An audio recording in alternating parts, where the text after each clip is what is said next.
Hello there, people and listeners of the Hungry Podcast. Today I'm absolutely thrilled to welcome Rachel Kettlewell onto the podcast. Rachel is the founder of Fearne and Rosie. Fearne and Rosie are disrupting the jam category with jams that have less sugar. They have won listings at Waitrose, Ocado, Yorkshire Morrison's booths, a couple of biggies in the pipeline, which we can't talk about just yet. And has got some amazing investors. Giles, Brook, who's been on this podcast before. We're actually at Bread and Jam, and we're going to do another one with him soon. So look, super excited to talk a myriad of different things with you today. Appreciate it. Thanks so much. I'm so excited to be here. I'm really excited. I listen to the podcast often, and I'm a big fan, and I'm super excited to be here. And so thanks so much for thinking of me. Oh, no worries. As I say, it was always a question of when, not if. It's just trying to get the calendar stars to align. Sometimes it's always a bit of a rigmarole. Where I want to start, and one of the reasons I was so keen to talk to you is you're a mum. Obviously, your kids are called Fearne and Rosie, and let's not forget George as well. You're gonna have to create like a peanut butter brand called George or something like that. Do you know what I mean? To keep him happy. I always think he might be grateful. Like, I'm never quite sure. I always think, like, by the time they're all teenagers, George is probably going to be delighted that he's not involved. Yeah. Fearne and Rosie might be furious. But I want to talk about like how, being a female mum founder and being a mum are two really like potentially conflicting things, right? Because I know how much it takes to build a brand, and I don't know how much it takes to be a mum, but I know how much how much energy it takes to like raise kids. Like loads of people from Money Life had kids. But I want to talk about a LinkedIn post I read, which is sometimes it gets busy. And this is what you wrote, by the way, not just some random fucking LinkedIn post. Sometimes it gets busy, and it's important to remember why you started. I'm growing Fearne and Rosie whilst growing real life Fearne and Rosie, ... and George. So today I took a few hours off and went to the school nativity, the first one in 3 years, and I was an emotional wreck. Now it's back to it. I've got some very, very exciting news coming over the next few weeks, and I'm going to do my best to hopefully make them proud. So how does growing Fearne and Rosie, the brand, get in the way of raising Fearne and Rosie, your kids? And like, how do you navigate that? Because it's quite tumultuous territory, I think. Yeah, big question. I think Brooke, who is Giles Brook's sister, she said to me a while ago, it's brilliant that you've got children because having children pulls you out of the business. And she's the first person I think that said that to me, because I think often people see having children as a conflict in perhaps growing the business. Perhaps there's a time consideration there.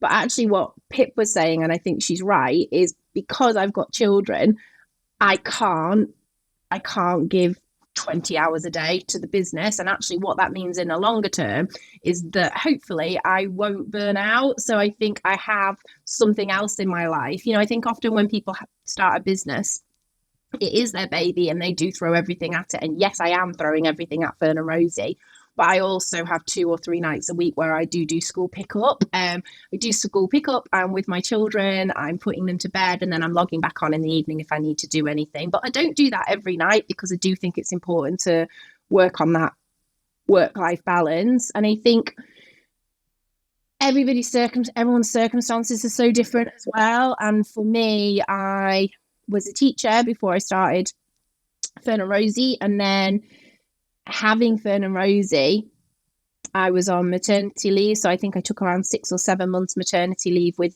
Fearne and with Rosie, and then went back to teaching part-time. So I was 2 days a week or 3 days a week, and I had George as well. And again, took some time off for maternity leave. And I think the beginnings of Fearne and Rosie, like Fearne and Rosie started on my phone. You know, it started with me seeing, I thought I was very lucky because I had access to, my husband at the time was our first manufacturing partner. And so I kind of knew a lot about, or not a lot, but I had a knowledge of jam. And I knew that there was a problem in that there wasn't a better for you product on the market. And a lot of Fearne Rosie kind of started with on my phone, and it was things that I could do after I'd put the children to bed. So I'd put the children to bed and then I would start on socials, and it was me sharing recipes online, reaching out to people that I'd followed on my personal socials, and just saying, I've made this jam, I'd really love you to see what you think, would it be okay to send you some, and it started really small. So I think the flexibility I had in being able to work around my family is something that I'm incredibly proud of. And I think in the beginnings, it was the thing that I focused on. Like, so when you're on maternity leave and when you've got small children, I was the mum that was going to parents group and taking questionnaires to the parents there and saying, like, I've made this jam, could you tell me what you think about it? Is it a good idea? Would you buy this? Why would you not buy this? And I did that kind of really small scale market research that I still kind of apply now as we grow, in that I think, well, if it works in a small group, we can model that out in different groups. So I think it started small and it has grown, which is wonderful. And for me, there's always a balance of how I use my time, so that I make sure that, because the number one for me is Fearne Rosie and George, and my husband and my friends and family, of course, but like equally, Fearne Rosie is my job and it pays for my family, you know, so I need to do both of those things. And I think everybody's circumstances are different. For me as well, it's the opportunity to make a positive impact. And that's the thing that always drives me the most, is I was a teacher. And I remember vividly standing, so this is going to sound silly, but I do remember vividly standing in my classroom. We had Waitrose and we were about to launch in Ocado, and Ocado sent a message, an email, and said something needed to be done, like in the setup process. And they said it needs to be done by 12.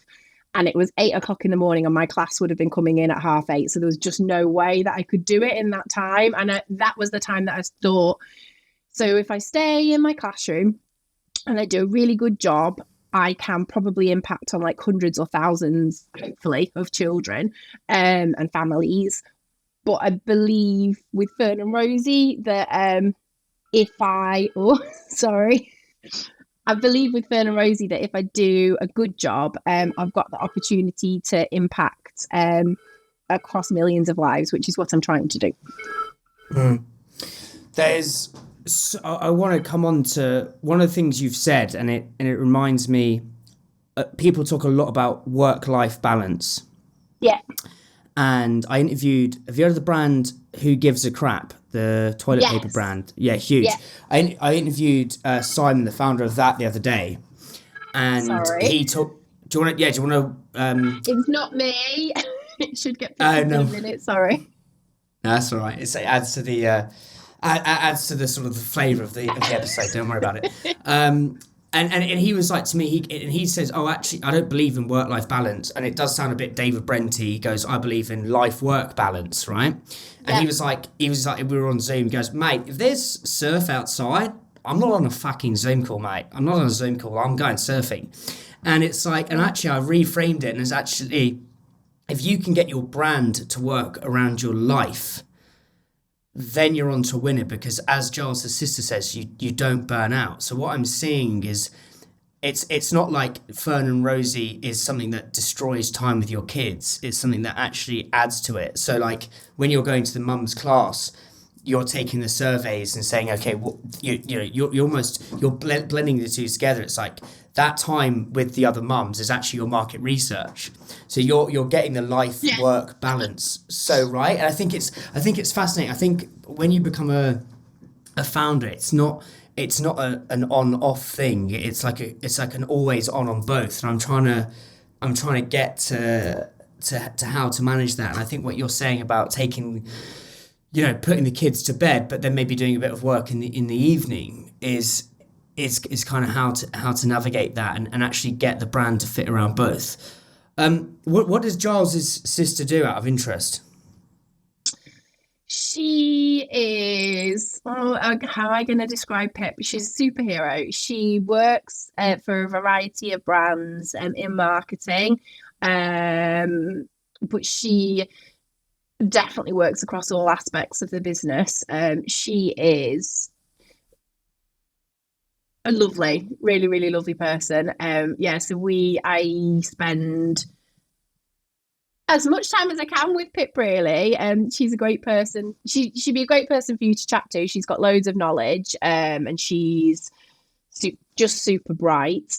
So she used to and still does support Fearne Rosie, and helped me kind of put in like a structure for what our marketing plan would look like. And yeah, I've learned a lot from her. So she used to work at Vita Coco as well, and she's worked in lots of different brands. I think she worked at, I want to say she worked in Sainsbury's, but I'm not quite sure if that's a fact. But she, yeah, she's great. So she's in FMCG as well. She's not like it's. Yeah, she's fascinating. Yeah, she is. She's currently working with a brand called First. I don't know if you've seen them. They are a gut loving soda, I believe. So yeah, she's just working with them at the moment. First. FHIRST, I think. Hang on. No, because F first. Sorry, I sound like I'm thirsty. Yes, I think that's I've seen those. Yeah, I've seen those. That looks sick. Yeah, it's like the tongue looks like the Rolling Stones a bit, and a bit rude healthy. Yes. Yeah, that looks. I saw that. That looks like unreal. Okay, so that's amazing. I suppose where I want to go to is understanding, and you briefly talked about it. Going from like a teacher, you realise as a teacher you could impact maybe hundreds of thousands of kids. To being a founder, you could impact more.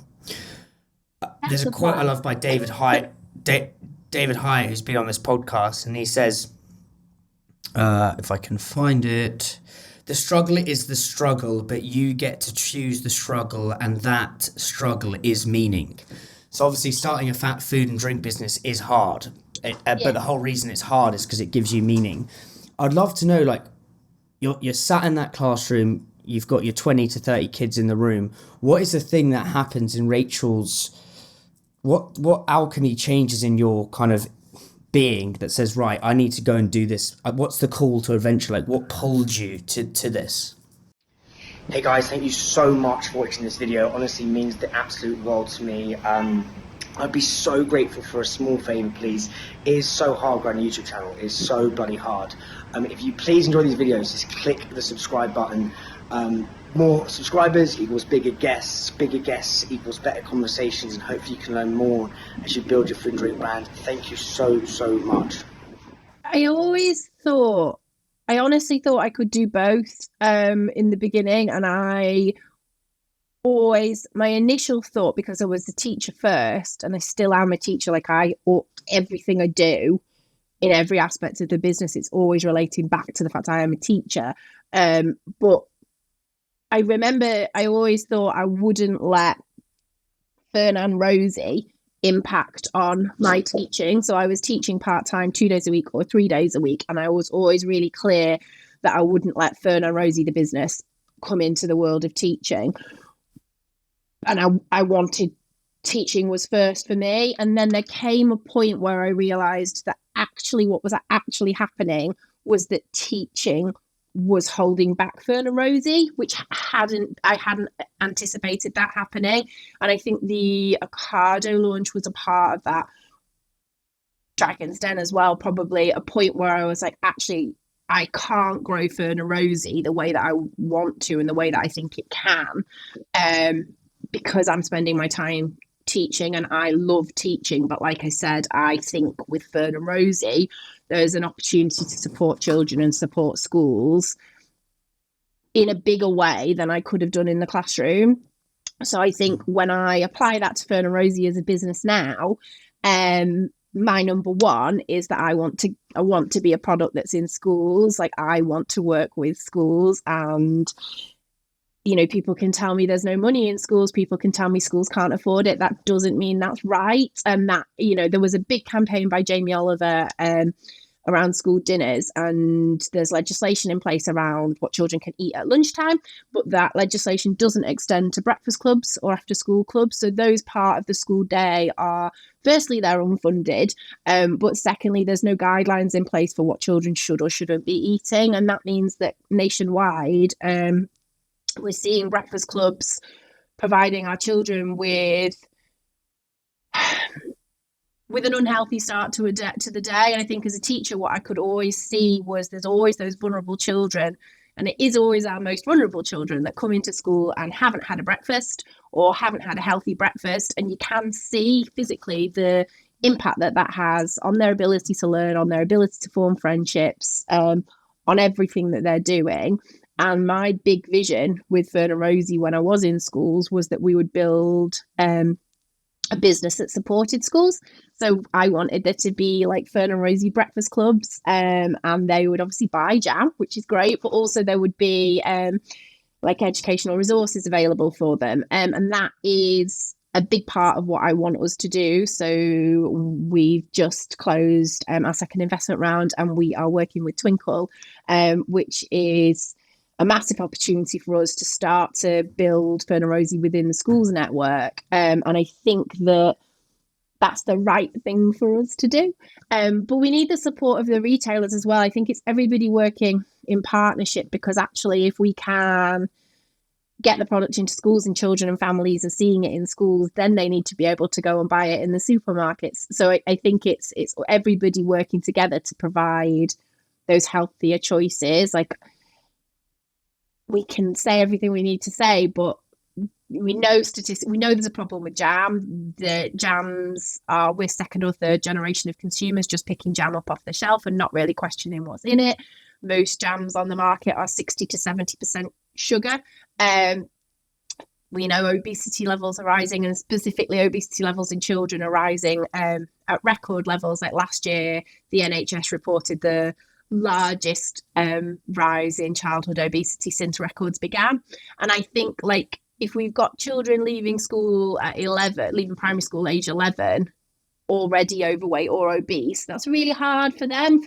So I think we need to make sure that we're kind of educating, and that's where I think Fearne Rosie's responsibility is as well, is that we're providing that healthier choice, but we're also providing that education piece, because I personally don't believe in like good foods and bad foods. I believe in educating people around what's in their food, where it comes from, the impact that it has on their body, so that we can all make informed, healthier choices. But it's a balance. It's not about shaming anybody or saying Nutella is the devil. It's just about providing education so that children learn to understand the choices that they should and can make to lead a healthier lifestyle. Yeah, it's mad how I've never spoken to someone on the podcast about almost specifically targeting mums and their kids, because that is ultimately where you can have the most change. And I think what you were saying is if a kid's been eating chocolate bars and whatnot their whole life, as soon as they get out to 11, 13, they're already in those bad habits. So as soon as if you can get to the root of the problem, then you're solving that from the off. And I think this education piece is really interesting, and it is fascinating to what you've said there. It's such a big why and such a big mission that it kind of makes the struggle and the hard times worth it. But you said I love teaching. Like, why? What does teaching do for you?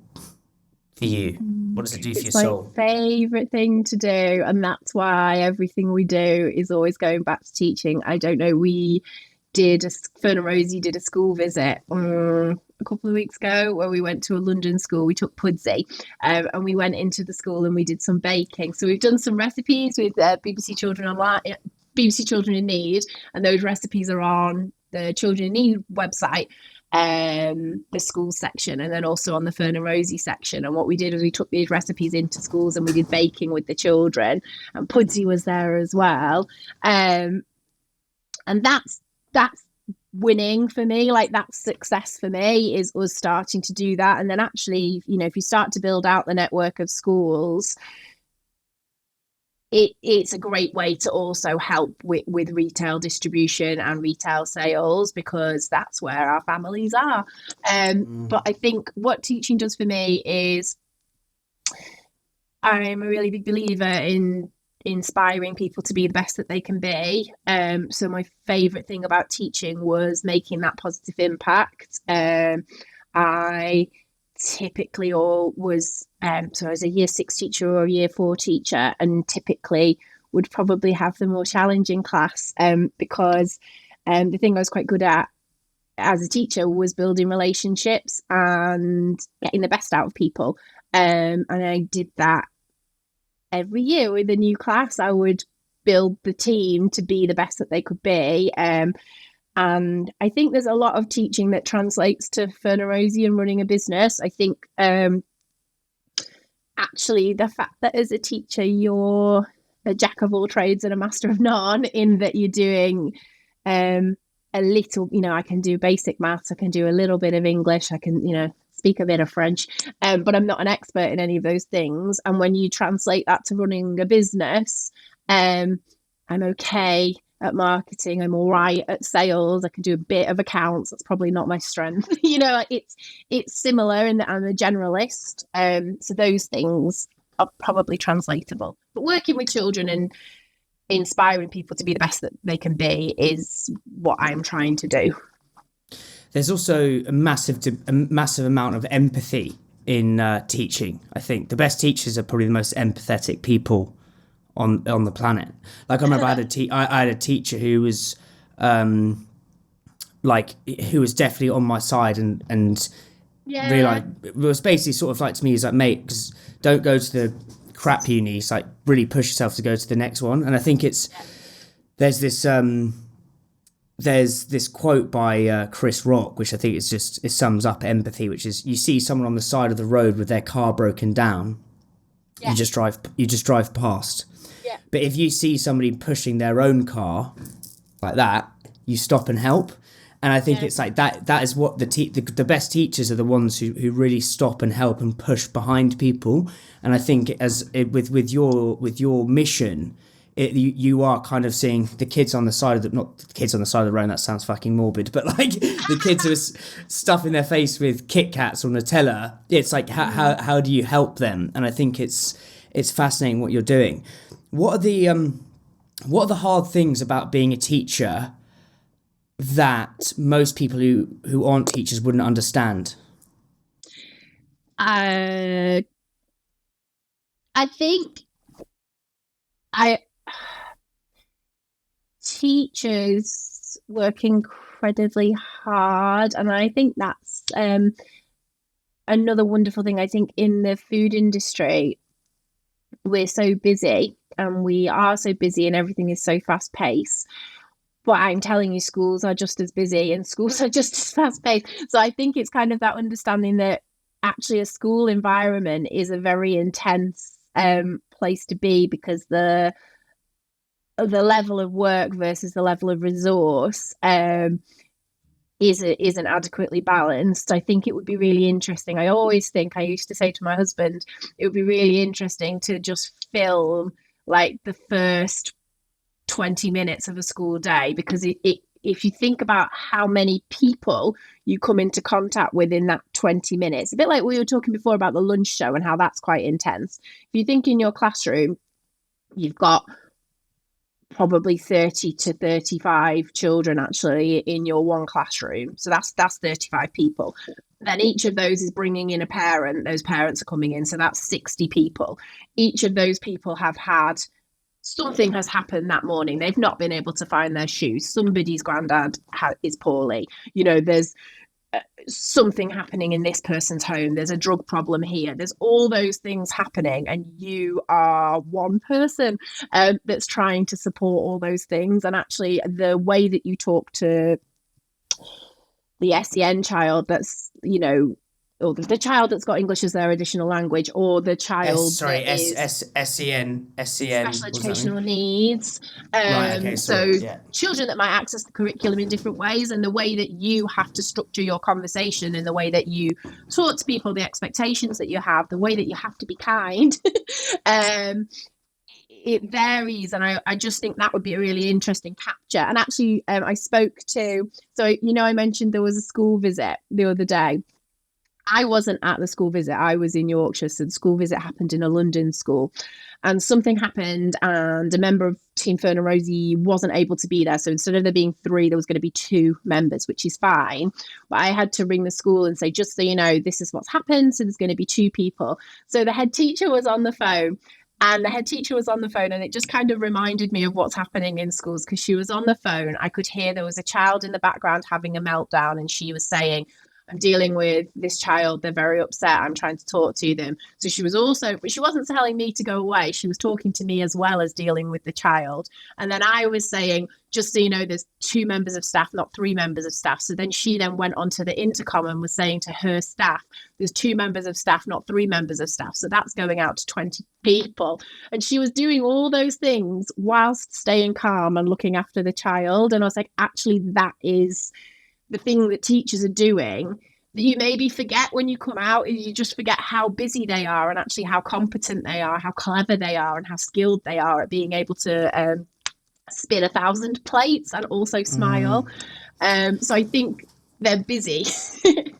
Well, no, but I think I'll be brutal. I think there's so many teachers are such unsung heroes in every like, I think, and that's why I love exploring things I've never explored before. But it's like, actually the teacher is just a good teacher or a bad teacher can have such bad consequences on a kid. Like, I remember there was one kid at our school, and I went to a proper toffo school, right? So, but like, the fucking housemaster, mate. Yeah.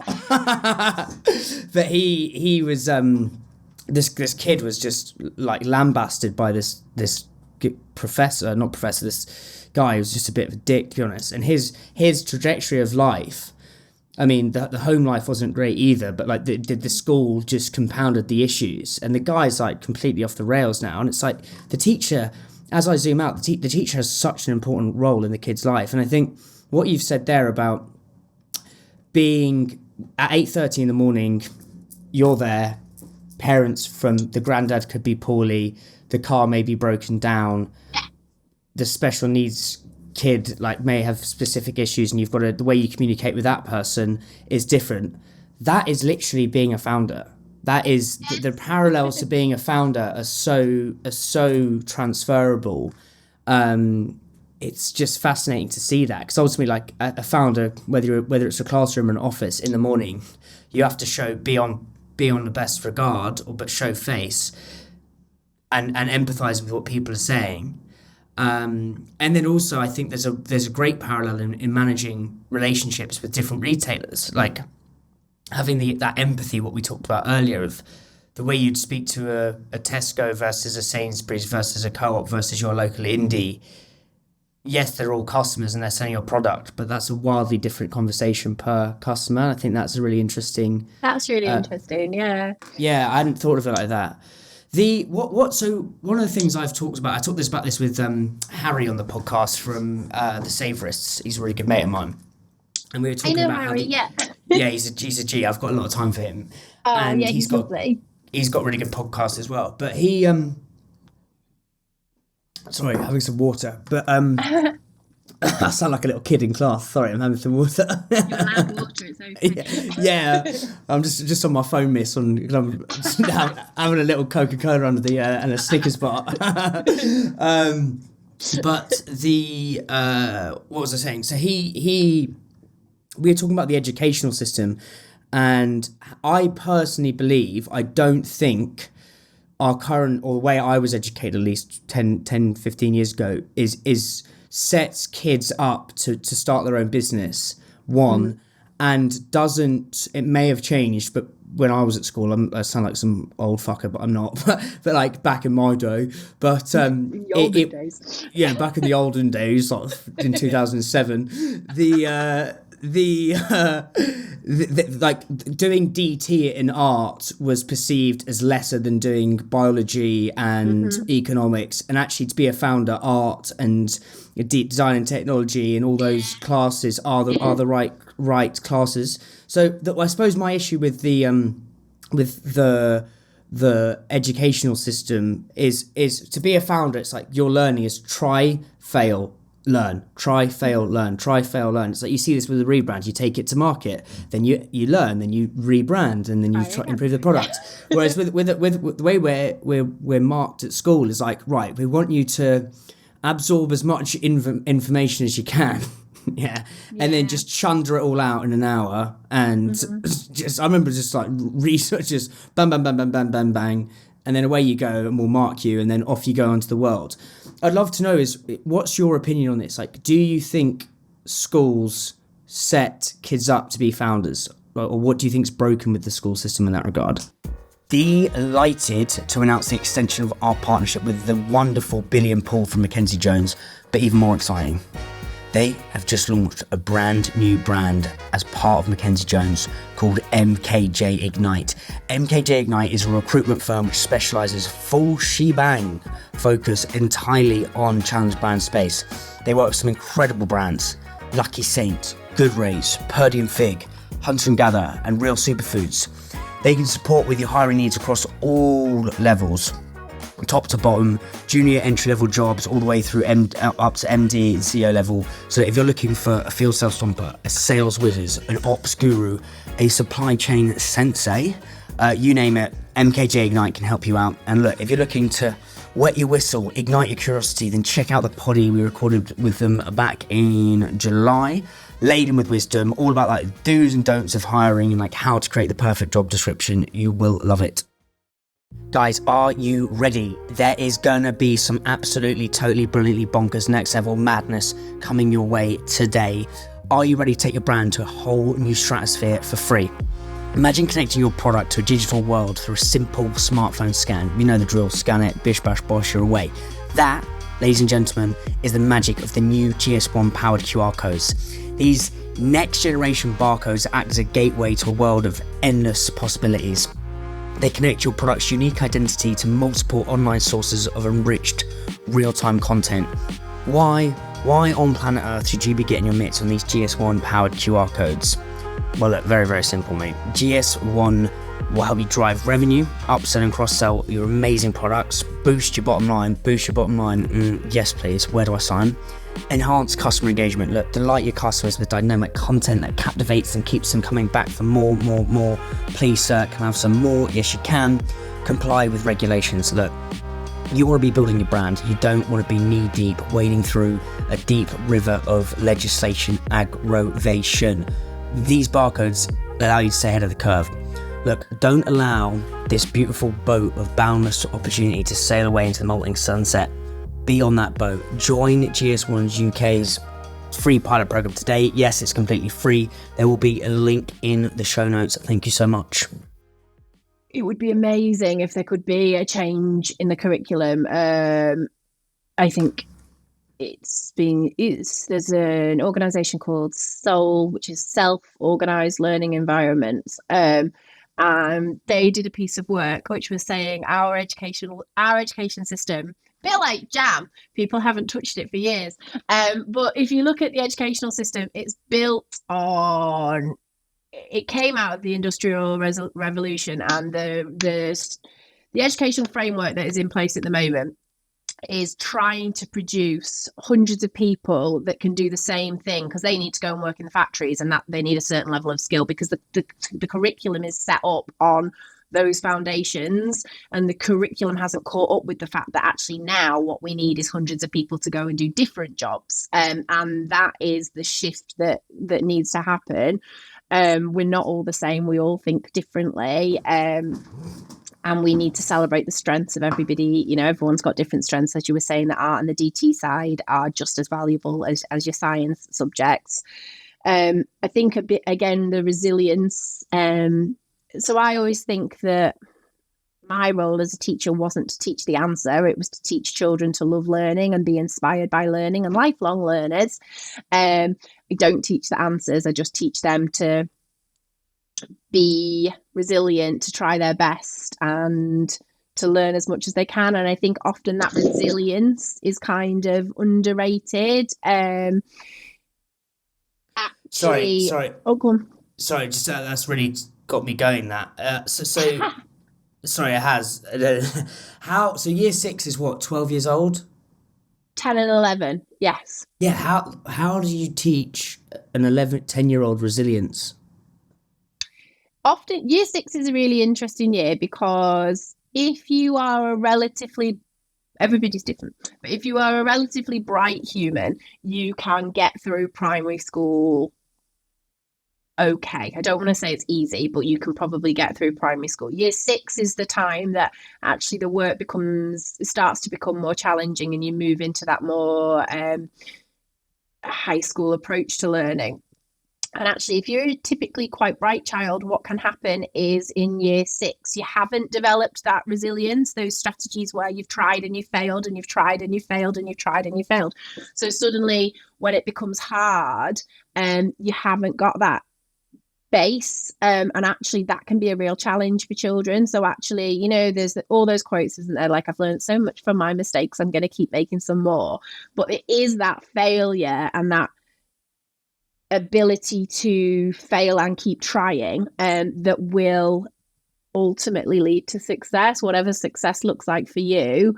I'm dyslexic, and I always think a strength of that was that I didn't find school particularly easy. You know, my spelling is appalling, my auditory processing is pretty poor, so I think I had those opportunities to fail safely, actually, in primary school, and fail a lot, so that now I'm perhaps less scared of failing, and I have got that resilience, and I can keep trying. And I think you can see that we see that a lot in different learners, that those super bright children, perhaps because the curriculum isn't very flexible, they perhaps haven't had those opportunities to be pushed. And that's not fair, really. So we need to set that up for everybody, so that the brighter children as well are getting pushed as the children that need more support are getting more support.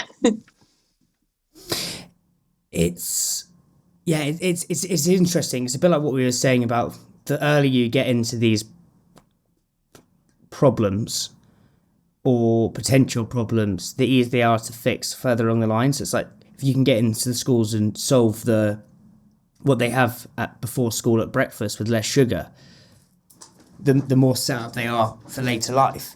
If you can get a 10-year-old to understand resilience, the more set up they are for later life. Also, what I found really interesting is how you're saying the current system is set up or has spawned from the Industrial Revolution, which was like an input-output process. So like, you doing hours in the Ford factory, you create this amount of output. And actually now, if you think about it, probably everyone, even my diary, pretty much every creative organization's diary is still built on that process. It's built like the school diary. It's like, you have your meetings, you block your meetings out, then you have your lunch break. It's still built like the school system. And actually, I think the great irony is the creative organizations need to have, like, I'm writing a thing about this now, about like a 3 to 4 hour lunch break.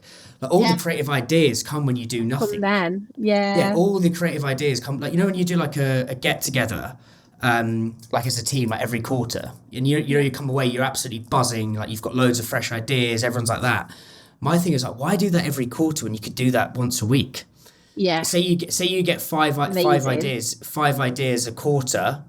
Suddenly, if you're getting 5 ideas a week, then I don't know what the maths is on that, but it's way more ideas, and it's fascinating. I'd never thought of that before. It's like, we just, creative organizations, even though they're creative, they have their days mapped out to fit an industrial revolutionary world, if that makes sense. It does.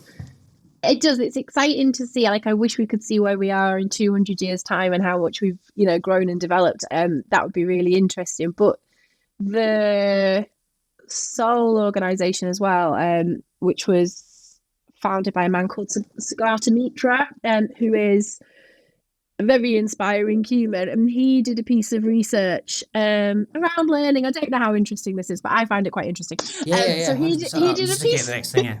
He did a piece of research where he took a computer to a slum, an Indian slum. He's from India, and he put a computer in a slum in India where children hadn't seen the computer before, and they didn't speak English, I don't think. And he put the computer in there, and he left it there for a week, and then he came back and he said, "Can you use the computer?" And the children said, "No, we can't use the computer." And he said, "Okay, cool. So what does the computer do?" And they said, "Well, we don't know how it works, but we know if we press this button that this happens, and we know if we type this in, then that happens." And so actually they did understand how to work the computer. They taught themselves how to do it, and that's kind of a reflection of the fact that children are really clever, and if we lift the lid on learning, they can go on to explore and learn in lots of different ways. We've just got to provide, like the same as what you just said about providing those opportunities for creativity. We've got to provide the skill set, the resilience, the lifelong love of learning, but then children have got the ability to go and learn for themselves. So yeah. I love that. Yeah, but this is why I'm loving this conversation, Rachel, is that there's actually so many parallels from little kids at school to being a formidable founder. It's like what you've said there about the computer. It's like, yeah, just fucking, like, if you just keep trying, you'll figure it out. I think what someone said to me is called like Rory Sutherland, who's been on the podcast, he called it stoicistic tinkering, which is a really wanky way of saying it. But it's like you start your brand, and I saw the original Fearne Rosie packaging. It's not what it is now. That's like the kid going to the computer. You press enough buttons. You've got it right in front of you. Voila. This will be on YouTube as well. So people please watch on YouTube. But it's like the kid going to the computer in India. It's like, well, we're going to press a few buttons. We're going to see how we're going to make this work. It's tinkering. And I also think when you're a kid, you're so curious. Like, Yes. I was with Lou. So. Yeah, I think you met Lou actually at lunch. She's amazing. Yeah, so she was my mentor, really good mate of mine. The one I was talking about, the train station. Yes.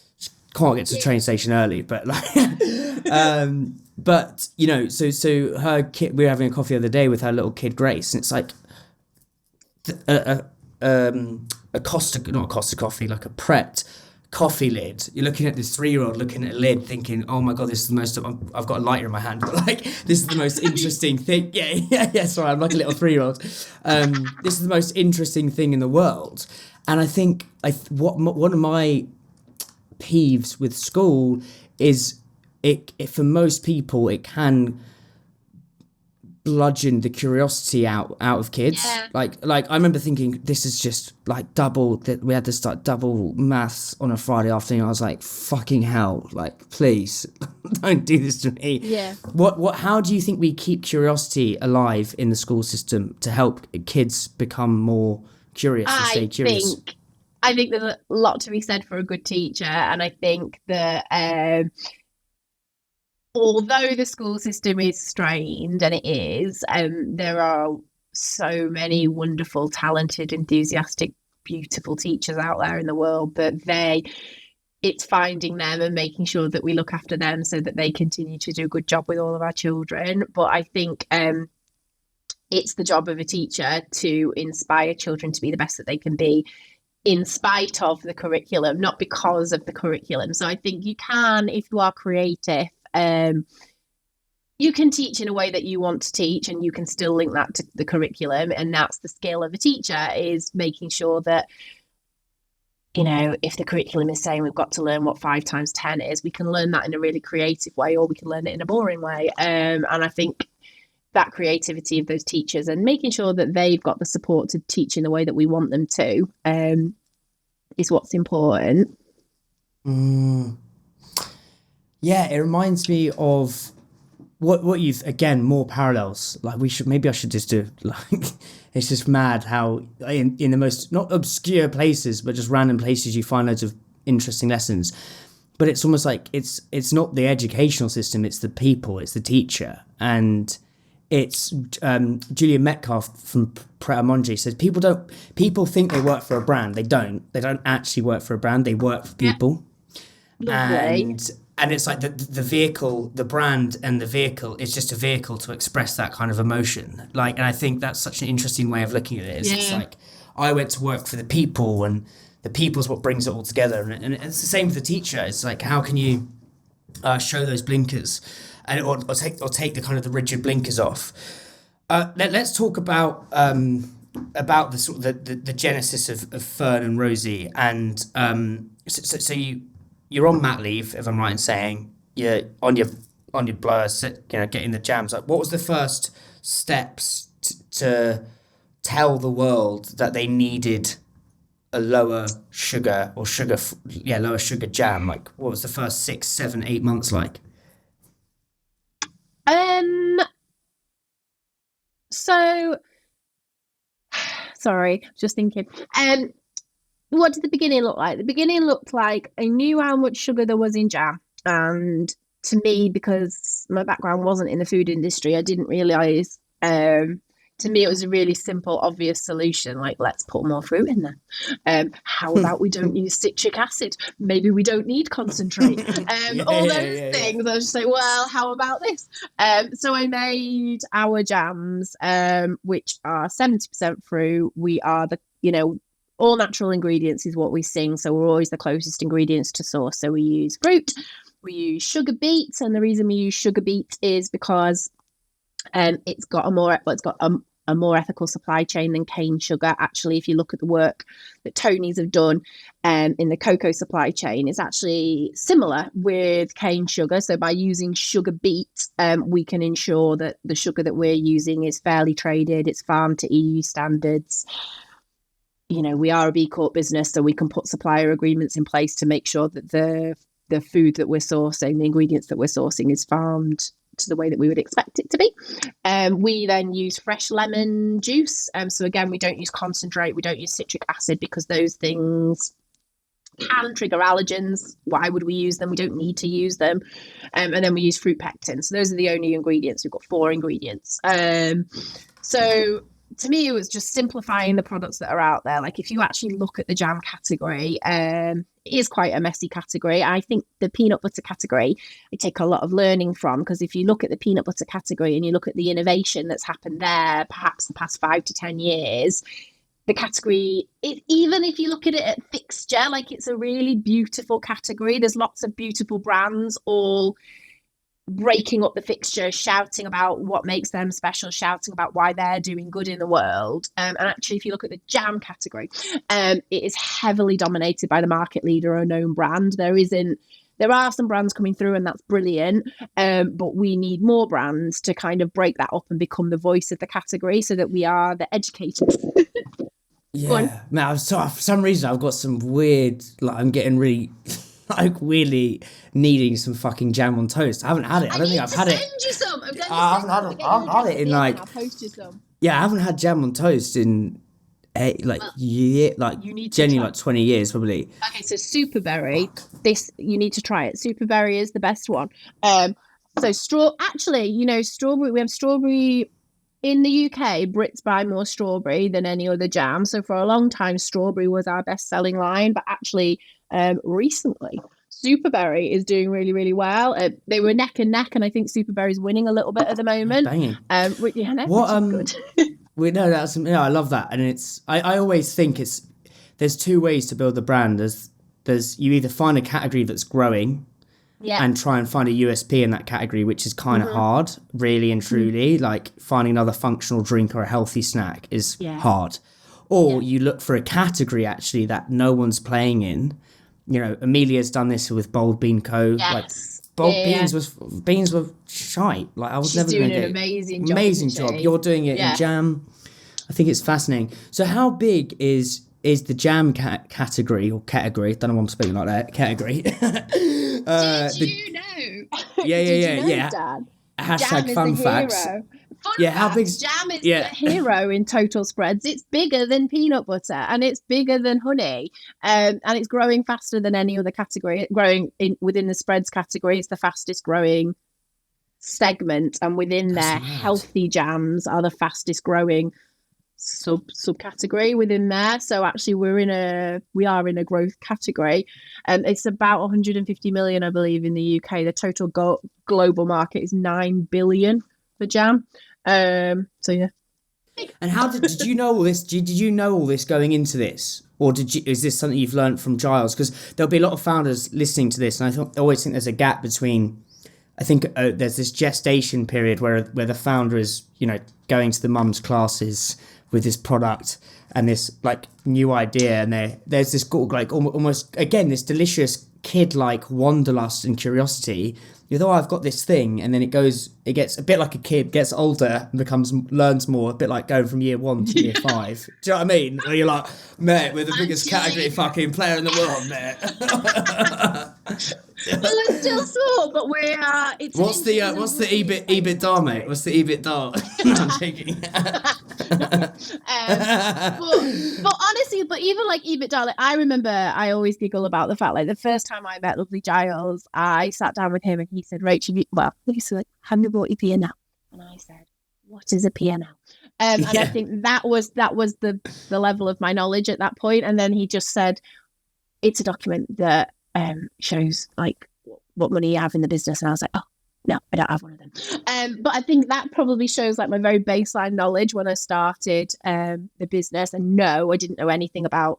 What I did know was I was watching wonderful brands like Pip and Nut, like Manny Life, doing amazing jobs in peanut butter, but also brands like Kiddylicious, Animal Caramel, Ella's Kitchen, and Bear, actually. So I could see brands that were innovating in different categories, and I could see that there wasn't innovation in jam. So I did know that.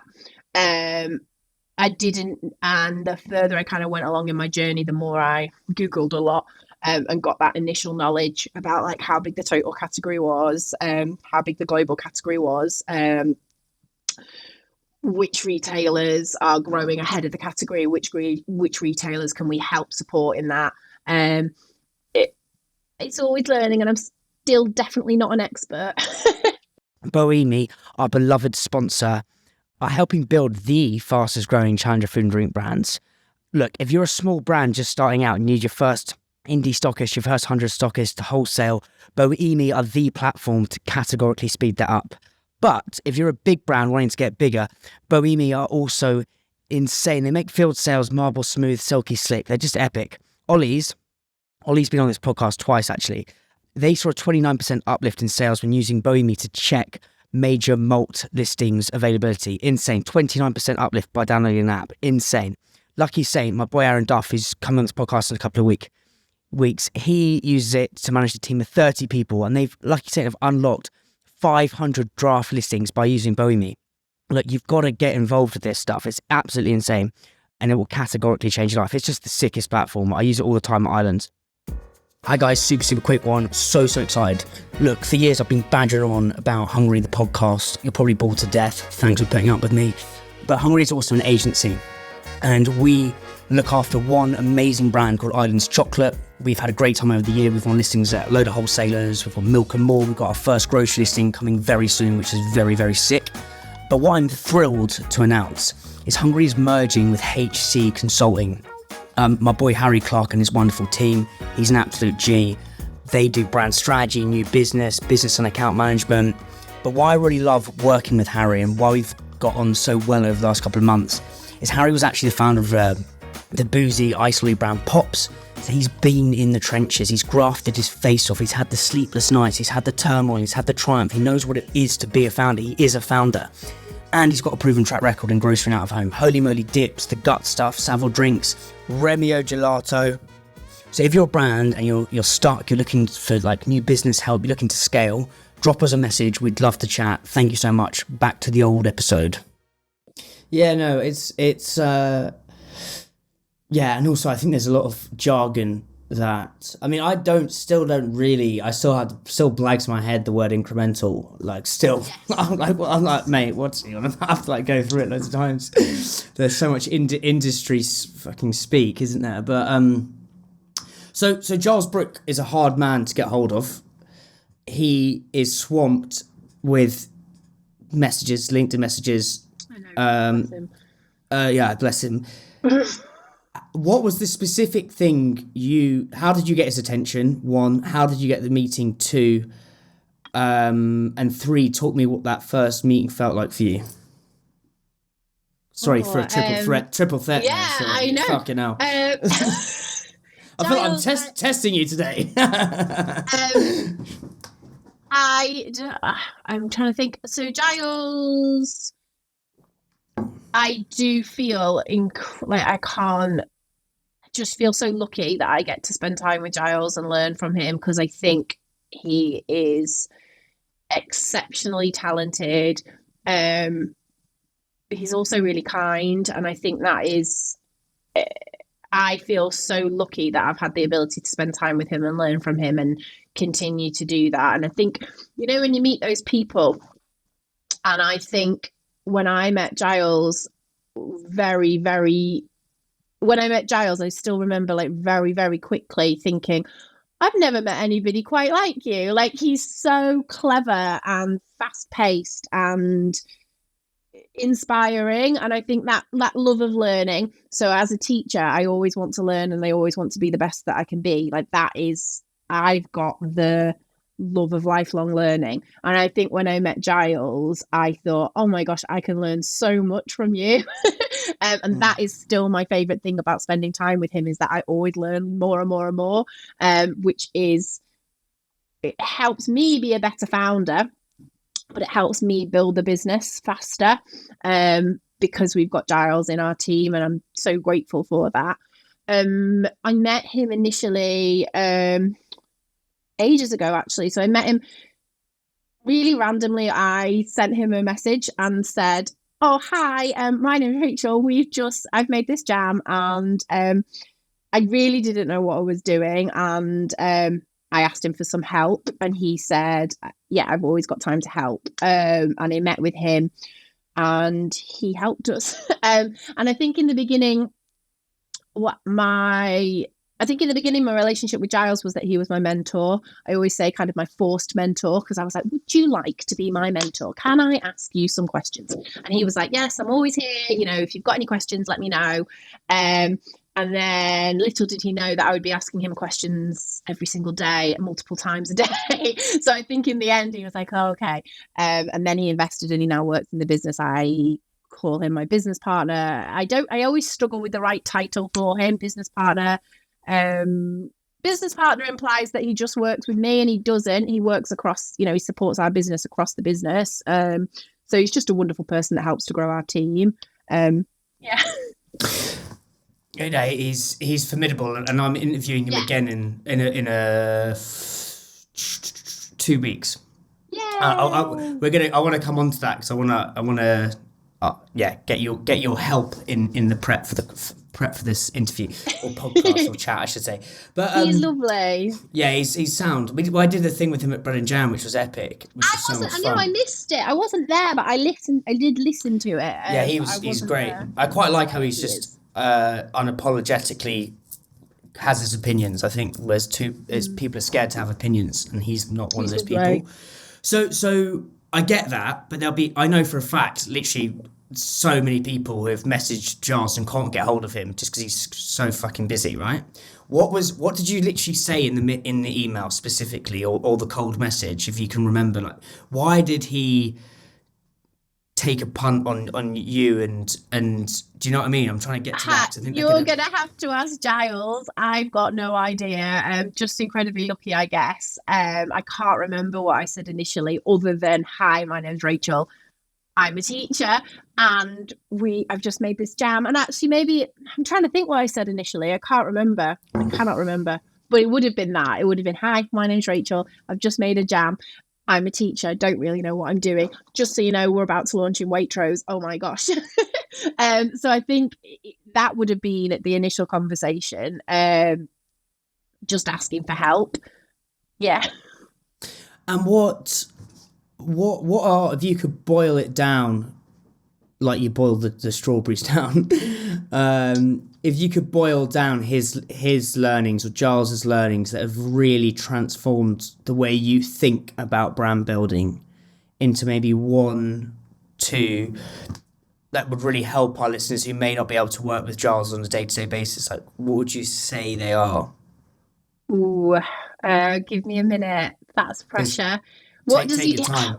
Well, I mean, like, I can kind of I think what he What? said to me, which whilst you like reflect on what his were, when I interviewed him, albeit for 45 minutes of bread and jam, lol. I said this to Jason. I was like, "We're the Jam, Jason." Yeah. I just thought that. I've told him. It was being the hero of your category was his big thing for me, and actually it kind of goes back to the category players. It's like, do you want to be trying? Is it easier to find a USP in a crowded category, which is kind of probably what most people think, or actually if you take one step back and think, okay, which category is crying for innovation, and how can we be the hero of that category? Like, that really changed my way of thinking about this wonderful industry. I was like, oh shit, that's what it is. It's not. Bold Bean did it with beans. Moju did it with those shots. They became the hero of the category. That's what I really took from him, and I thought it kind of, that's really changed my way of thinking. But yeah, well, I'd love to know what yours have been. Honestly, I always think our business wouldn't be what it is today, and we're still tiny, but we wouldn't be where we are if it hadn't been for the support of Giles, for the support of Waitrose actually backing us when we were really, really tiny. And I think they are a really special retailer to work with, because they do support all the retailers are wonderful and they're all very different, but I think what Waitrose have done really well is almost looked at Fearne Rosie as an incubator brand without an incubator. Does that make sense? Like, they've supported us when we were super, super tiny and backed us every step of the way, and I think we wouldn't be here if it wasn't for them. We wouldn't be there if it wasn't for them.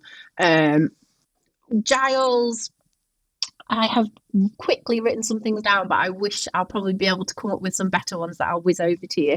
So he said that it goes back to that teaching one, actually, about I've learned so much from my mistakes, I'm going to make a few more. But Giles has said to me, you need to learn from you need to make the mistakes to learn to get better. And actually, that's been quite painful, because you have to make the mistakes and you have to fail, and wouldn't you rather not?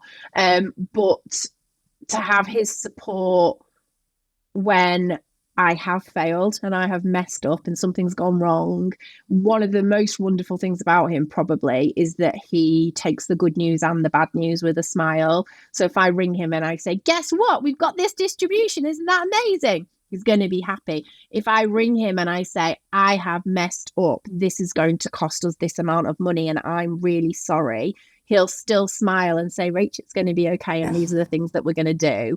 And I think to have him there in that capacity is invaluable, and I'm just so grateful and lucky. So I think that, and that kind of taking the good news and the bad news with the same smile, is brilliant. He says every category needs a challenger brand, and I think that is true. And I think the kind of going back to, the spread report's going to come out this year, and I think one of the things that they're looking at is kind of that trade into own label because of the cost of living crisis. But actually what the brands do is the brands speak for the category. So we do need the brands as part of the fixture because they provide that education piece. Fearne Rosie was the most written about jam brand of the year in 2022. And that's good for Fearne Rosie, but it's also good for jam. So it's good to have a brand out there talking about jam. You just said, when did you last have jam? Oh, yeah, I don't know. I'm pining for a bit of jam on I'm going to send you some, but how many years ago was it? Like 20 years, or when Nana sort of, Yeah, exactly. So we need to bring these shoppers back in and remind them how tasty jam is. And when I send it you, I bet you really like it. And I hope that you continue to buy it. And I've got two more things that Giles said. So, and one more thing that he said is, no matter what anybody tells me, there's only 2 or 3 things I need to do in a day. And when you become overwhelmed with all the jobs that you've got to do, and there's so much noise around building a business and all the different things that could be distractions, if you remember, there's actually 2 or 3 things I need to do today. That's all I actually need to do. That's great. Sorry on that. So like, no matter what you do each day, just pick the 2 or 3 big things, and everything else can get okay. Get that? Yeah. Everything else can wait. And then the last thing I think is probably something I'm still learning on, which is being concise. So like in our email correspondence, like those 5 reasons to say yes, that's it. You don't need to talk anymore. 5 bullet points. Why do they need to take Fearne Rosie forward? And I think that is something that we can all probably learn from. Buyers get hundreds of emails a day. How can we make sure we stand out in their inbox and really clearly deliver our message of why are we important? What I want to go back to is, you said, he'll take it with a smile, good, bad, or ugly. And he said that to me actually. He goes, I don't mind bad news as long as you're honest with me. Just give me the bad news. What's been the time when you called him, you were like proper shitting yourself before you called him? Like, what's been the biggest fuck up? And you're like, I can't tell Giles this. But then you obviously hit WhatsApp. It's probably too soon to say what it actually was, but we did have an error. Don't do this to me. I know. I did have an error that we fixed. But I think what was great about that error was something had happened within the business which meant that a payment was approved for something that was much bigger than I would have approved, and it wasn't the right choice for us as a business. The learning from that was that I put in like payment levels. So somebody in our team might have, if anything costs up to £1,000. So somebody within our team might have a £50. They're allowed to spend £50 on whatever they want to spend £50 on. That's okay. Somebody within our team might have £1,000. I can spend up to £1,000 as long as it's within this criteria, and that's okay. And then once it reaches £3,000, it has to come to me. So anything that costs around £3,000 has to come to me, and we have to decide together as a team if we think that's the right thing to do. And then perhaps there's an upper payment level of around £5,000 where I might be like, actually, anything that's more than £5,000, I'm going to check with Giles, because I don't want to commit to that without checking it's okay. And it's not checking it's okay, but it's talking it through and making sure it's the right decision for the brand. So I think having everything written down as well is a real learning that I've had, because you know what it's like. It's all so fast paced.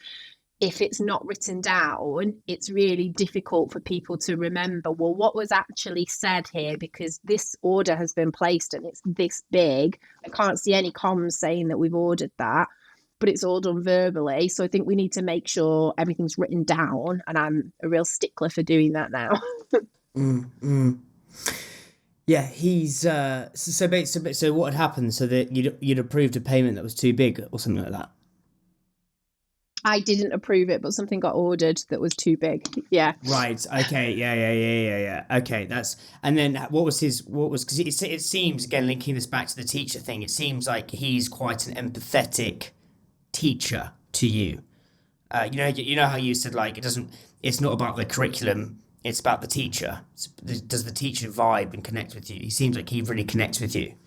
I think he's a teacher in another life, definitely. And he is a teacher to me, 100%. He's, like I said, he started off as my mentor, and now he's not officially a mentor. He still is. Yeah. So I'm interviewing him in a couple of weeks. What's one question you think I should ask him? I want to say something witty. I don't know if I've got anything. What should you ask him? Ask him how he is, because Okay. as you've said, he gets 2,000 messages a day, probably. He has however many businesses that he works with. He's also got his lovely wife, and he's got his children, and he's a busy human. So I think sometimes we forget that Giles is a person. He's really busy, and he also doesn't need to help anybody. Like, he's got enough going on in his world that he certainly doesn't need to take on any more work. But he does, and I believe that he does that because he wants to help people. I think that's what is special about him, is that he's trying to make a positive impact, and I think that is what's driving him. Yeah, it's very simple. How are you? I like that. How are you? Yeah, how are you? Yeah, because it's such a, it's such a simple question when you actually boil it down. It's so important. Another guy I want to talk about is a guy called Oliver Lloyd. Oh yeah. Yeah, he's another investor of yours, right? So I'm interviewing him in 2 weeks as well. But Hi, Ollie. he seems super lovely. He built this Great British Chefs thing. Well, not thing. He built Great British Chefs. I'm like my obsession, other than podcasting. Well, my obsession is chefs, food, the whole. I just love that. So I'm really excited to talk to him. He actually asked a question during the Giles Brook interview, but he asked. I heard, didn't he? Ask what categories are exciting, and Giles said jam, obviously. Yeah. You're all sort of jamming together there. But what? What did he? How did you meet him? And what's he taught you about being a founder? Ollie is absolutely wonderful. He's one of our Fearne Rosie investors, and I tell you, we are the luckiest people in the world. Like, the investors that have joined Fearne Rosie are all exceptional humans. Like, we're really lucky and I think that's probably a reflection. It's probably a reflection on the brand that we're trying to build. We are trying to build a brand that makes a positive impact in the world. That is what we're trying to do. So probably anybody that's investing in Fearne Rosie also has that belief that they want to back a business that makes a positive impact. And investors as well are our retail partnerships. They are our customers that buy our products. They are our team members. All those people are invested in the business, and we're all working together to try and build a business that hopefully makes a positive impact. Ollie joined our team May time, I think. And he's so clever. Have you spent much time with Ollie yet? He's really clever. Oh my god, I am so excited. It feels like Hungary is finally swimming in the big leagues. I can't believe this. It's absolutely mental. But delighted to announce that Big Fish, yes, Big Fish, are part of the podcast. Perry's been on the podcast 3 times. Listeners absolutely love it. Some of our most downloaded and cherished episodes of all time. But Big Fish are behind literally so many brands in your cupboard, in your weekly shop. Charlie Bigham, Year Valley, Tyrrell's, Clipperty, Goo, Rana. I mean, mate, the list is longer than the River Nile.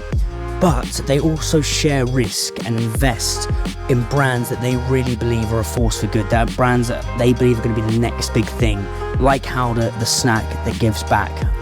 But even more exciting news, Big Fish want to speak to the next wave of small challenger food and drink brands that are destined for big things, the raconteurs, the movers, shakers, buccaneering visionaries. So look, if you want to speak to Big Fish and just have a chat, get your brand in front of them, then drop me a message. My mate Louis from Local Beer, Amazing Beer, was in their office, aka La Fishbowl, last week chatting to Perry, Freddie and the Big Fish crew. So drop me a message if you would like to speak to them. So he came up to me at the end of the talk and was like, he was like, oh, I've never heard of the podcast. I was like, we do this, I do chefs. And he was like, oh, mate, I know a lot of chefs. I was thinking, oh, that's amazing. And then he LinkedIn'd me and I saw he was Great British Chefs. I was like, fuck, that's sick. I've looked at that. Yeah. Looked up he's to that such page. A foodie. He's such a foodie. And well, he's got a podcast. He's got a podcast as well. He's got. I know. I said, can I come on one day? And he said yes. So I'm like, Kyle. But Ollie joined us, I think around May, June. I'm not sure exactly, but he's really clever. Like, one of my favorite things about Ollie, again, I really love learning. So I think Ollie provides. I think he's really strong in marketing. So a lot of the work that he's done before are for big, huge businesses. So actually he told me a story about Milka, where they were photographing the chocolate, the piece of chocolate that goes on the Milka wrapper. And he was like, I think there were about 80 people in the room deciding how to move this piece of chocolate. So I think he's come from all these massive, enormous businesses, and he's got all that wealth of knowledge, and then he's able to apply that to our small, tiny startup. So we're really lucky. So like you talked about pack, and like, yes, this was our initial packaging, and this is the current packaging that we have at the moment. but there is a next step, and we need to do some work to make that sing a little bit louder on shelf. And Ollie's been a big part of that journey that we're on at the moment. That hopefully, because there is a lot of work, and I think with the branding, like this was our initial packaging that I did. I am not a designer, but if you look at it, it's got Fearne Rosie, it's got the house on the hill, which is where we live in the middle of Yorkshire. And this launched in Waitrose, which is what cracks me up. But also, one of my favourite things about it is, because I'm a teacher and I don't know anything about the world of food. I think it was banging. Well, I think it's great. When it launched into Waitrose, the barcode on it was Fearne Rosie's birthday. Because I had not heard about proper barcodes. I hope that was a hashtag GS1 barcode. Hashtag fixed it. But initially, the barcode that launched into Waitrose was Fearne Rosie's birthday, and then maybe it was a year later, Andrew Allen. I was checking the packaging and I was moving to the new branding, and he was like, "So I'm assuming you're using GS1." And I was like, "What's GS1?" And he was like, "Rachel." So we now use GS1. Yes, thank you. And I met the team and they're lovely. But Ollie's helping us with the packaging. So the next stage of Fearne Rosie, which will be in the world soon, I hope. What do you think you're getting wrong? What do you think you're getting wrong with the current packaging? What I think, sorry, I know I went off on a little bit of a tangent there, but what I was saying is the initial branding was this. And then we changed to this, but we turned this branding around in about 4 weeks. We did it really quickly because we knew that we wanted to fix what we had. And also we had Dragon's Den coming, and we wanted to try and get the packaging out in time for that to go out. So we turned this around really quickly to get it onto the shelf. If you look at it, you can see that's 3 different flavours, and you're not too far away, but actually it's quite difficult to tell that they're 3 different because I don't quite think we've got the colours right. I also think there's too much messaging on pack at the moment. So I think it's almost like we had so much to say that we just shouted it all and stuck it all on the packaging, and actually we need to simplify what's on pack to really be singing our key core messages. So we need to do that. And also, we started as a product for children, and we are a product for children. But actually, when we did some consumer research, we found that 30% of Fearne Rosie shoppers do not have children. So what we need to do is make sure that the packaging is appealing to contemporary adults and families, so that it kind of maintains that truth about our business, is that we are a product for families, but everybody's a family.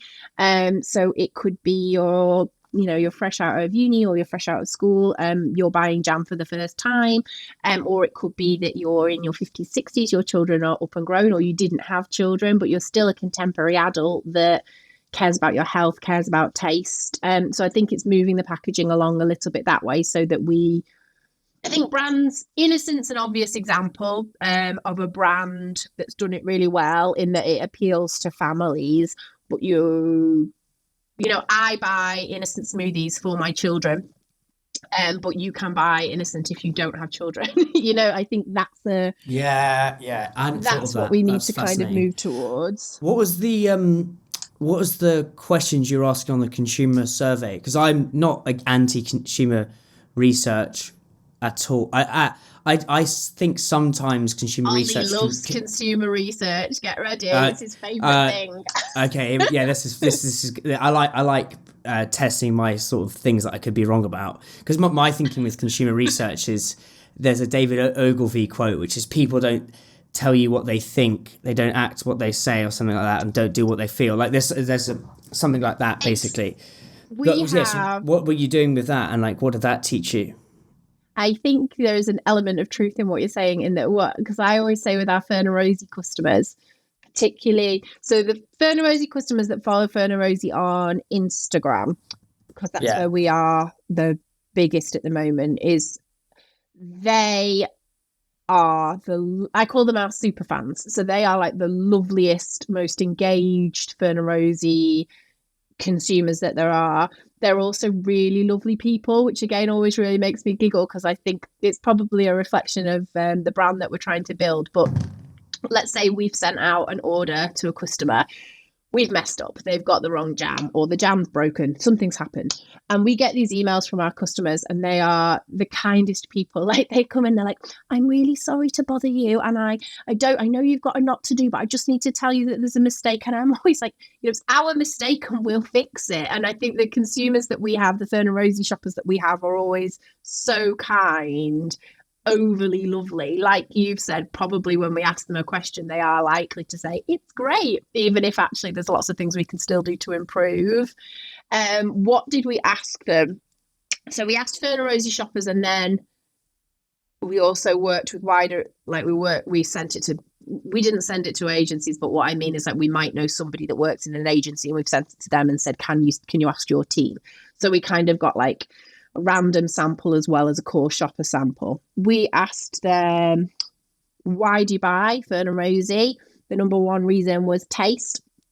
We asked them, we gave them our messaging hierarchy, and we asked them to sequence what they felt was the most important. So we maybe gave them 5 or 6 things, like the fact that we're a B Corp, the fact that we're female founded, the fact that we're a small business, all those things. And the 3 things that they came back with as a priority were the fact it's got less sugar, the fact it's got more fruit, and the fact it's all natural ingredients. So those were the 3 things that they were saying were the most important to them.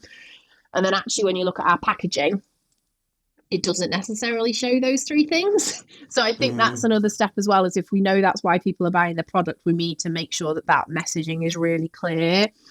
I did some shopper research. I stood at fixture in Waitrose, and somebody picked up a competitor brand. It was St. Dalfour. And I said, oh, can I just ask? I just want to know why you've picked that up. And the girl said, oh, I think it's because it's the healthiest one. And I said, okay, can we just have a look at the pack? And then I turned the pack round, and the St. Dalfour jam is 51 grams of fruit. And I said, so they've got 51 grams of fruit in their jar. And then I turned Fearne Rosie round, and I said, ours is 71 grams of fruit per jar.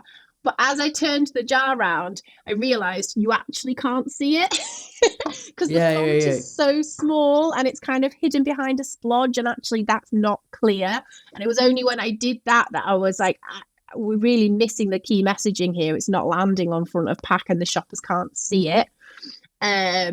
And I think there was some research that said 60% of purchase decisions are made at shelf. So no matter what we do in the world of marketing, in the world of brand building, all the stuff that we do, a massive 60% of our sales just come from people standing at the fixture and they're buying it. So, you know, you were saying about packaging is your biggest marketing tool. Like, is the packaging? We're working so hard to build Fearne Rosie, and I believe it's such an important product. Am I telling people why? No, I don't think I am at the moment. So I think we need to simplify and shout that messaging a little bit more. It's so hard. It's so hard. I interviewed, do you know Union Coffee, Union roasted, hand roasted coffee? No, I've not heard. So they've been super interesting founder. Interviewed Jeremy the other day. He basically brought coffee to the fucking UK, like in the 90s.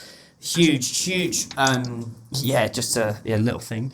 And he was saying, like, they've got, you know, the whole supply chain, they've got complete traceability on that. But he was like, I get back to your point, like 60% of people make their decision on the shelf. We've got so many great things to talk about. Which one do we put first? Do you know what I mean? Yeah. And that's the hardest thing to get right. It's like, which out of all these messages, we're low sugar, we're good for kids, we're healthier, we're tasty, which one do we lead with? And it's absolutely fascinating. When I interview Ollie, what's some things I should ask him? Do you think? Ask him, what do you think about Fearne Rosie branding? You should ask him that. Ask him, what do you think about Fearne Rosie branding? No, ask him, who are the 3 most exciting challenger brands at the moment? And I don't mean Fearne Rosie, I just mean who else does he think is really exciting? I think he'll say Bold Bean, because it is. And what else should you ask him? When was the last time you ate bugs? Oh, he loves bugs, doesn't he? He Yeah. loves bugs. Yeah. Yeah. Cool. What I want to understand is, what did you say to Waitrose to get that listing before It Giles was so comes on tiny. board? Yeah, you're so small because, say, I know for a fact with smaller businesses, they're like, how are you going to be able to fulfill supply chain? Are you going to be able to make enough? Blah, blah, blah, blah, blah, blah, blah. Like, what did you say to Waitrose to win that listing? With the time that we won the Waitrose listing, I was so new to the business. What did I say to Waitrose? I said, I have made this jam. It's got 40% less sugar than standard. I haven't put any junk in there. There's nothing like it on the market. You should stock it in Waitrose, because also because the target market, the demographic was growing. So at the time, I knew that there was, and there still is, like, there's this rapidly expanding consumer demographic of people that care about their health. So as I said before, health is the fastest growing subsection of jam. Jam is the hero in total spreads. We need to invest here, because that's where the category growth is going to come from. So actually growing Fearne Rosie, great. Growing the category, great. Growing Waitrose, great. And I'm tiny. I'm not gonna, even if I do everything that I want to do, I will still be a tiny, tiny part of Team Waitrose or team any retailer that we're working with. I'll always be tiny, but I can do my little bits trying to help. And I think that's kind of been at the heart of everything that I've done with Waitrose, but with all the retailers, and in everything that we, like my Children in Need partnership, like everything that we do is trying to help people. Like, that is what we're trying to do. I'm not selling something that's terrible. I'm telling you that this is a better for you product and it will help. And these are all the reasons why you should say yes, because it will help you. And I think it's understanding that everybody's busy. I was saying before, schools are busy. My sister, schools are busy. My sister's a nurse. Nurses are busy. People that work in food are busy. And I think it's kind of having that patience and that understanding and that respect for their time. Like, they get hundreds of emails a day. When I met with a buyer a few weeks ago, a really lovely buyer that we will be working with. Well, we are working with, and we'll be working with more soon. But when I met with them, they were saying, we get hundreds of emails a day. Sometimes it just takes that one little thing to push it over the line, because they're so busy. They don't have time. And that's not because they don't care. They do care. It's just everybody's workload is intense. So I guess it's, how can you kindly keep pushing and keep knocking on the door in a polite and respectful way, showing that you're going to help, and not showing that you're going to help and that you're trying to make a difference. And ultimately, we are all a team, and we're all working together to try and do the right thing. And that's the point, really. It's almost the way you said kindly and politely and nicely. It's almost the way you're selling into a retailer is a lot like the way you teach a kid to do better. Like, you know what I mean? There's a lot of parallels, like ultimately empathy. Do it politely. And I think there's a lot in that, in terms of, I think this whole narrative of, fucking persist, rock up at the doorstep. I think that can sometimes work if it's done in a very delicate way. But ultimately, I think putting most of your energy into like a really empathetic, kind, patient, persistent way is the way to do it. Go on. No, I was just going to say, improving that concept as well, like being aware. I think having evidence points. So I think it's tiny, but like when I first met with Waitrose, we were tiny. And I remember in the initial conversation saying, so this is my, this is Fearne Rosie, and this is why I think it's important, and this is why I think it will work. And I'd set myself a challenge when I first started Fearne Rosie, where I said, I'm going to try and get into 10 farm shops. Like, that's my challenge. I'm going to see if I can get into 10 farm shops. And I got into 30 within the first month. I know that's really small, But that is a small scale proof of concept. So it's showing that, you know what, I know that's still 30 stores, it's still really little, but I've shown you that I've got 30 stores in a month and they're all telling me this is working, so it's going to work with you and this is why. And I think having those proof of concepts, independents are wonderful because you can test and learn on such a small scale. You know, you can put packaging in and go, oh, that didn't work, no one's buying it. You can switch it, you can do that really small before you roll out nationwide in an enormous retailer, and then you've got a huge problem because actually you didn't realise you can't read how many grams of fruit are on there. You know, it's the indies. The indies are so, I love the indies so much, and also all the wild creative activation stuff you can trial at the indies before you try it. It's huge. We've got this thing with islands at the minute that we want to do this Wilfy Wonka. So we've just gone into we've gone into when this goes live, it will be live, but into Bailey and Sage, which is a sick, super high end kind of deli, independent deli. It's like in between a slightly more premium than a Whole Foods and a Planet, but we've got this thing of like a golden ticket. So like our founder's called Wilfy Wonka. Yeah.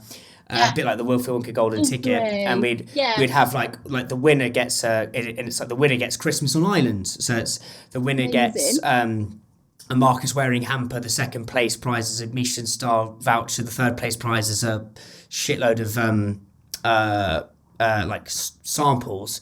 We're using that little competition as a way to drive rate of sale. There's no way you'd be able to do that in a big malt off the cuff, but if we can then go to a malt and say, well, this works, there's a way to do it. And I think that's why I love the indies in terms of and also like, you know, it's much easier, back to empathy of building a relationship with an indie retailer. An indie retailer is like, you know, the person, the Chris Rock wrote of the person going to help you push the car, because the indie retailer is a founder as well. Like, it's a slightly different relationship for us as a buyer. They understand what it's like to build something from the off. Final question. What's one piece of wisdom you're going to impart onto Fearne and Rosie, your kids, when they eventually embark out in the world? That life is so short and time is so precious. So you, at the end of the day, you've got to be spending your time doing things that make you happy and make you smile, because that's the point. Absolutely love that. Absolutely love that. Rachel, absolute pleasure. I will see you in Manchester on the 16th. Yes, can't wait. I'm very excited. Hi, CoOp.